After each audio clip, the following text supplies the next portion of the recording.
မင်္ဂလာပါရင်လောက်မမ်းမဒူးလောက်ကြတယ်ဆိုပြီးတော့လောကကြီးကတတ်မှတ်ချက်အဆိုပြုချက်တွေရှိပါစူးစမ်းရင်ဖရားတော်ဖြစ်နိုင်တယ်ဆိုပြီးဒီလောကကြီးကစူးစမ်းဖို့ရန်အတွက်စော်ပြီးတော့တိုက်တွန်းနေကြပါဒီချမ်းစာတယ်လို့ပြောပါကပ္ပဦးချက်ကကြီး3ရက်19မှာယောက်ျားကိုလည်းချိုးပြီးအတီးကိုမဆိုင်ရဘူးငါပြင်းရတော့လေဒီမယားကြီးစကားကိုနားထောင်ပြီးစားမိတော့ကြောင့်မြေဒီတီးရဲ့အတွက်ချိန်ချင်းကိုခံလျက်ရှိမြေကြီးအတီးကိုတစ်သက်ပတ်လုံးပင်ပန်းစွာစားရမယ်ဒီမှာပြောတစ်သက်ပတ်လုံးပင်ပန်းစွာစူးစမ်းပြီးတော့မှစားရတဲ့စူးစမ်းပြီးတော့မှပဲရရှိတဲ့ရတဲ့အားလုံးကချိန်ချင်းဖြစ်ပါဆိုတော့ဒီကျွန်တော်တို့ကိုပြရတဲ့ကပင်ပန်းစင်းရဲစွာနော်တစ်သက်ပတ်လုံးဒီစူးစမ်းပြီးတော့မှပဲ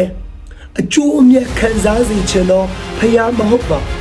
ချမြောက်တယ်မှာဒီလိုပြောတယ်နောက်ခွင့်ရှင်ကနာမကိုကိုးကွယ်တဲ့အရက်ကတိမ်မှာငါကြွလာ၍ကောင်းချီးပေးမယ်လို့ပြောတဲ့ဖျားချစ်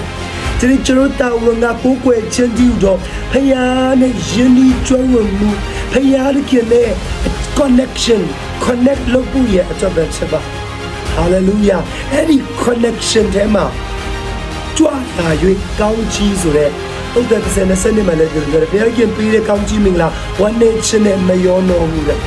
အဲ့ဒီကောင်းကြီးကလည်းစီးစိမ်ကိုဖြစ်စေတယ်ဟာလေလုယာဒီကျွန်တော်ကြိုးစားပြီးတော့ဒီနေရာပေးရမယ့်အရာကျွန်တော်ရဲ့တက်တာတဲ့မှာရှာဖွေရမယ့်အရာက